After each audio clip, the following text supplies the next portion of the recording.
मैं हर्षा शुक्ला आप सभी लोगों का हर्षा क्लासेस में बहुत बहुत स्वागत करती हूँ। फ्रेंड्स, आज मैं यूपी डीएलएड 4th सेमेस्टर के अंतर्गत शांति शिक्षा एवं सतत विकास आपका चैप्टर है, इसका मैं पार्ट 2 लेकर के आई हूँ। पार्ट 2 इसका मॉडल हल प्रश्न पत्र 2019 का पार्ट 2 है फ्रेंड्स।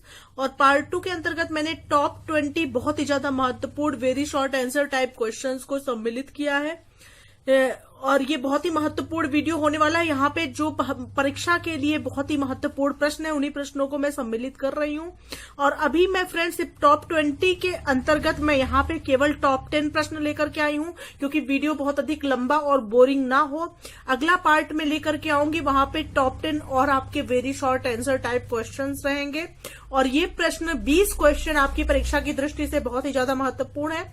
इसके पहले वाले पार्ट में मैंने टॉप 20 क्वेश्चंस का एक वीडियो बनाया था, जो वन लाइनर क्वेश्चन था, जो कि ऑब्जेक्टिव क्वेश्चन था, लेकिन वन लाइनर में कन्वर्ट करके मैंने उस वीडियो को बनाया है। आप वहां से जाकर के देख सकते हैं। और चलिए friends, very short answer type questions को देख सकते हैं, जो कि एग्जाम के लिए बहुत बहुत बहुत महत्वपूर्ण है। पहला क्वेश्चन है, शांति शिक्षा में मूल्य का क्या तात्पर्य है? बहुत ही महत्वपूर्ण प्रश्न है। तो इसका आंसर होगा कि सामान्य रूप से कह सकते हैं कि मूल्य का तात्पर्य उन लक्ष्यों, विश्वासों, विचारों एवं सूक्ष्म तत्वों से है जो जीवन को सार्थक बनाने में सहयोग देते हैं। शांति शिक्षा में मूल्यों का विशेष महत्व है। तो सामान्य रूप से हम क्या कह सकते हैं कि मूल्य का तात्पर्य जो है उन लक्ष्यों, विश्वासों, विचारों एवं सूक्ष्म तत्वों से है जो जीवन को सार्थक बनाने में सहयोग देते हैं। शांति शिक्षा में मूल्यों का क्या होता है? विशेष महत्व होता है। अगला क्वेश्चन नंबर 2 है फ्रेंड्स, योग सूत्र के 8 अंग कौन कौन से हैं? तो इसका आंसर होगा, योग सूत्र में बताए गए 8 अंग हैं। यम, नियम, आसन, प्राणायाम, प्रत्याहार, धारणा, ज्ञान, समाधि। तो ये सभी जो है योग सूत्र में बताए गए 8 अंगों के नाम हैं। अगला क्वेश्चन नंबर 3 है फ्रेंड्स, हिंसा के कौन कौन से प्रकार हैं? तो इसका आंसर होगा कि हिंसा के प्रकार निम्नलिखित हैं। पहला है आपका मौखिक हिंसा, दूसरा है मनोवैज्ञानिक हिंसा, तीसरा है शारीरिक हिंसा, चौथा है ढांचागत हिंसा और पांचवा है लोकप्रिय संस्कृति में अश्लीलता। तो ये 5 प्रकार हिंसा के अंतर्गत आते हैं। नेक्स्ट क्वेश्चन नंबर 4 है फ्रेंड्स, व्यक्तित्व के 5 गुण कौन कौन से हैं? तो इसका आंसर होगा कि व्यक्तित्व के 5 बड़े गुण हैं। पहला है गुण है खुलापन, दूसरा है चैतन्यता, तीसरा है बहिर्मुखता, चौथा है सहमति जन्यता और पांचवा है स्नायु विकृति। तो ये 5 प्रमुख गुण व्यक्तित्व के अंतर्गत आते हैं। पहला हो गया आपका खुलापन, याद रखिए बिल्कुल, दूसरा है चैतन्यता, तीसरा है बहिर्मुखता, चौथा है सहमति जन्यता और पांचवा है स्नायु विकृति। क्वेश्चन नंबर 5 देख लेते हैं फ्रेंड्स, भारत में राष्ट्रीय मानवाधिकार आयोग का गठन कब और किस उद्देश्य से हुआ था? बहुत ही महत्वपूर्ण प्रश्न है, ये आ चुका है, ये सभी क्वेश्चन आ चुके हैं, रिपीटेड क्वेश्चन है। अगला क्वेश्चन है, इसका आंसर क्या होगा कि मानवाधिकार के बारे में? तो 12 अक्टूबर 1993 को, ये आपका ऑब्जेक्टिव में भी पूछा जा चुका है और वेरी शॉर्ट में भी पूछा जा चुका है। तो ये प्रश्न बहुत ही महत्वपूर्ण बनता है। तो 12 अक्टूबर 1993 को भारत सरकार ने राष्ट्रीय मानवाधिकार आयोग का गठन किया था। तो इसका गठन जो है 12 अक्टूबर 1993 को हुआ था। और किसने किया था? भारत सरकार ने राष्ट्रीय मानवाधिकार आयोग का गठन किया था। इसका उद्देश्य भारतीय नागरिकों को न्याय, स्वतंत्रता, समानता, बंधुत्व, राष्ट्रीय एकता तथा अखंडता आदि मानवाधिकारों पर बल देना था। अगला क्वेश्चन नंबर 6 है फ्रेंड्स, आपके मतानुसार शांति के प्रमुख घटक कौन कौन से हैं? तो इसका आंसर होगा कि शांति के प्रमुख घटक निम्न प्रकार से हैं। पहले आप ये लिखेंगे कि शांति के प्रमुख घटक निम्न प्रकार से हैं।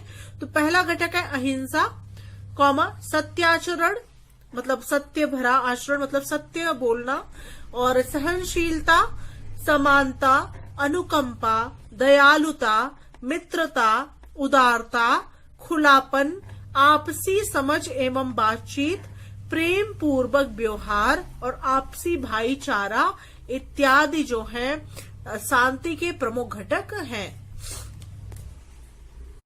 नेक्स्ट क्वेश्चन नंबर 7 है फ्रेंड्स, मीडिया के अंतर्गत कौन कौन से संचार माध्यमों को सम्मिलित किया जाता है? तो इसके अंतर्गत लिख सकते हैं कि मीडिया से तात्पर्य संचार के ऐसे माध्यम से है जिसके द्वारा समाचार, मनोरंजन, शिक्षा, विभिन्न आंकड़ों तथा अथवा विज्ञापनों का प्रसारण किया जाता है। इसके अंतर्गत समाचार पत्र, पत्रिकाएं, टेलीविजन, रेडियो, टेलीफोन, फैक्स तथा इंटरनेट आदि संचार माध्यमों को मुख्यतः सम्मिलित किया जाता है। तो ये मीडिया के अंतर्गत आप इन सभी को लिख सकते हैं, अपने शब्दों में भी करके लिख सकते हैं इसको। मीडिया को तो सभी लोग जानते ही हैं, तो अपने शब्दों में भी television, radio, telephone, fax, internet ये सभी संचार माध्यमों को सम्मिलित किया जाता है। और क्या किया जाता है? मीडिया तात्पर्य ऐसे माध्यम से होता है जिसके द्वारा समाचार, मनोरंजन, शिक्षा, विभिन्न आंकड़ों और विज्ञापनों का प्रसारण किया जाता है। बहुत ही आसान है, इसको आप अपने शब्दों में भी करके लिख सकते हैं। अगला क्वेश्चन नंबर 8 है फ्रेंड्स, विद्यालयी पाठ्यक्रम में शांति शिक्षा क्यों आवश्यक है? बहुत ही महत्वपूर्ण प्रश्न है ये। तो इसका आंसर लिखेंगे कि पाठ्यक्रम में शांति शिक्षा की आवश्यकता का कारण बालक में शांति से संबंधित अंतर्निहित गुणों एवं शक्तियों को उसके कार्य, व्यवहार या आचरण में लाना है। मतलब बालक के अंदर जो है शांति से संबंधित अंतर्निहित गुण, जो उसके अंदर विद्यमान गुण है, एवं शक्तियों को उसके कार्य, व्यवहार या आचरण में लाना है, जिससे वह दूसरों के साथ शांतिपूर्ण ढंग से रहने और शांति मूल्यों का पोषण करने में समर्थ होगा। अगला क्वेश्चन नंबर 9 है फ्रेंड्स, साइबर बुलिंग का क्या अर्थ है? बहुत ही महत्वपूर्ण प्रश्न है ये, एग्जाम में रिपीटेड क्वेश्चन है सारे के सारे।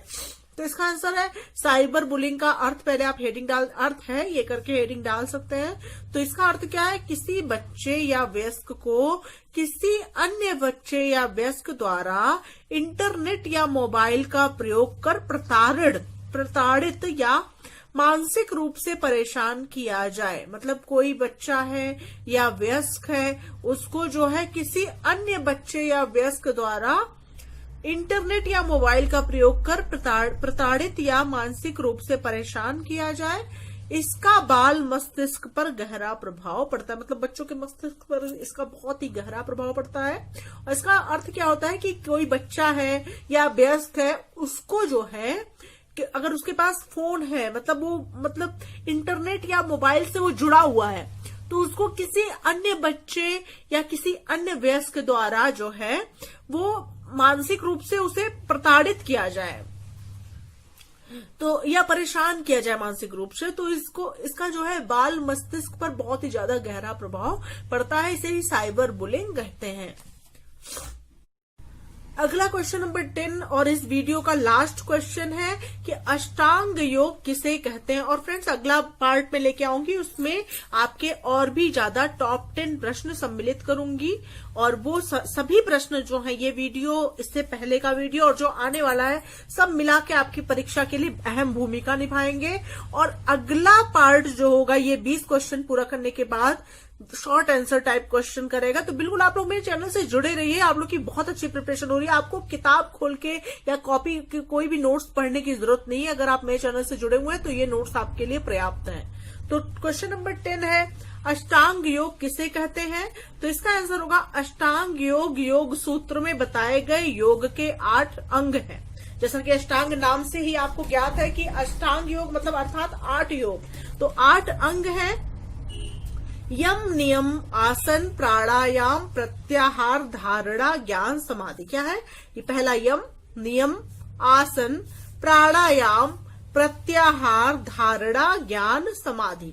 तो इसमें क्या है फ्रेंड्स, जो 8 अंग हैं, तो इनमें से प्रथम 5 योग के बहिरंग।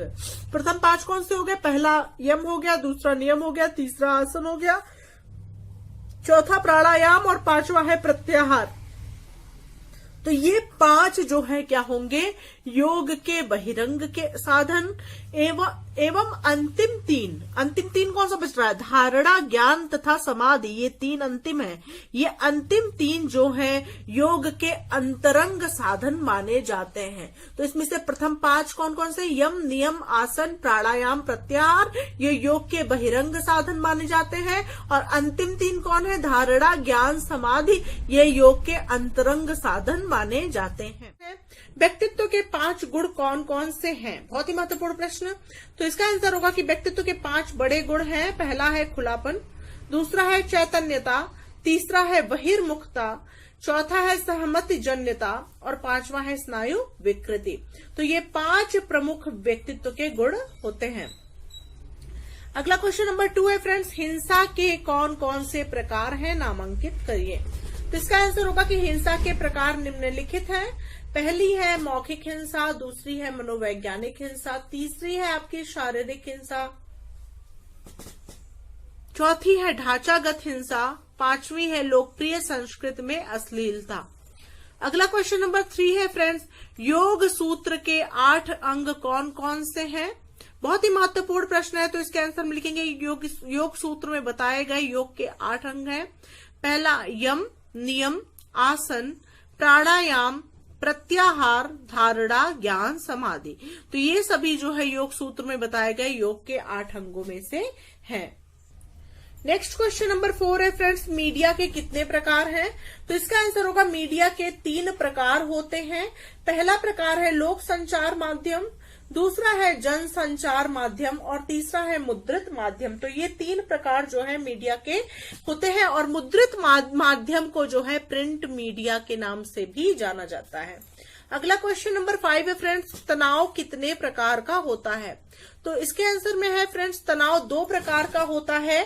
पहला आपका होता है सकारात्मक यानी पॉजिटिव तनाव, पॉजिटिव जिसको बोलते हैं आप सकारात्मक, और दूसरा होता है नकारात्मक अर्थात निगेटिव, जो निगेटिव चीजें सोच करके जो तनाव उत्पन्न होती है, निगेटिविटी के कारण जो तनाव उत्पन्न होती है उसे निगेटिव यानी नकारात्मक के नाम से जाना जाता है। अगला क्वेश्चन नंबर 6 है, संयुक्त राष्ट्र संघ द्वारा अंतर्राष्ट्रीय शांति वर्ष कब घोषित किया गया? बहुत ज्यादा महत्वपूर्ण प्रश्न है ये, और ये ना सिर्फ आपके यूपी डीएलएड 4th सेमेस्टर के लिए उपयोगी है, ये क्वेश्चंस आपके यूपी टेट में भी इसी प्रकार के क्वेश्चन पूछे जाते हैं। तो ये क्वेश्चन आपके पर्यावरण अध्ययन में आपको देखने को मिलेंगे यूपी टेट में। तो संयुक्त राष्ट्र संघ द्वारा अंतर्राष्ट्रीय शांति वर्ष कब घोषित किया गया है? तो वर्ष 1986 को घोषित किया गया है। अगला क्वेश्चन है, यम के प्रकार लिखिए। बहुत ही महत्वपूर्ण प्रश्न है। तो यम के 5 प्रकार होते हैं। पहला है अहिंसा, दूसरा है सत्य, तीसरा है अस्तेय, चौथा है ब्रह्मचर्य और 5वां है अपरिग्रह। तो ये 5 प्रकार होते हैं यम के। नेक्स्ट क्वेश्चन नंबर 8 है फ्रेंड्स, नियम के प्रकार बताइए। तो इसके आंसर में होगा नियम के प्रकार हैं। पहला है शौच, दूसरा है संतोष, तीसरा है तप, चौथा है स्वाध्याय और 5वां है ईश्वर प्राणिधान। तो ये 5 जो है नियम के प्रकार होते हैं। अगला क्वेश्चन नंबर 9 है फ्रेंड्स, शांति शिक्षा के मूल्य का क्या तात्पर्य है? बहुत ही महत्वपूर्ण प्रश्न है। तो सामान्य रूप से कह सकते हैं कि मूल्य का तात्पर्य उन लक्ष्यों, विचारों, विश्वासों एवं सूक्ष्म तत्वों से है जो जीवन को सार्थक बनाने में सहयोग देते हैं। शांति शिक्षा में मूल्यों का विशेष महत्व होता है।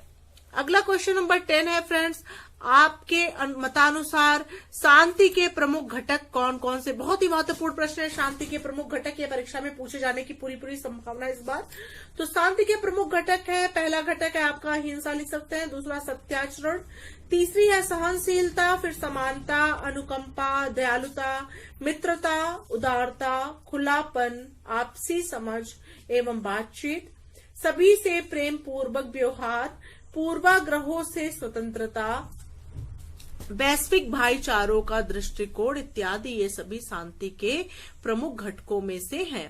तो ये रहे फ्रेंड्स टॉप 10 शांति शिक्षा एवं सतत विकास से प्रश्न। अगर आप लोग को मेरा प्रयास अच्छा लग रहा है तो कमेंट सेक्शन में जाके कमेंट जरूर करें और अपने मित्रों को ज्यादा से ज्यादा वीडियो को शेयर करें ताकि सभी लोग इसका लाभ उठा सकें। और आपको क्या मैं लेकर के आऊं, किस सब्जेक्ट्स में आपको प्रॉब्लम है, वो आप मेरे से शेयर करें। और मैं प्लेलिस्ट बना रखी हूँ, वो डीएलएड 4th सेमेस्टर का सभी सब्जेक्ट्स का एक प्लेलिस्ट है और मैथ्स का अलग से प्लेलिस्ट है, तो वहां पे जाकर के आप वीडियो देख सकते हैं मेरे चैनल पे। और मैं मॉडल पेपर भी जल्द से जल्द आप लोग को उपलब्ध करा दूंगी। चलिए फ्रेंड्स, मिलते हैं नेक्स्ट वीडियो के साथ, तब तक के लिए thank you so much friends, thanks for watching my video.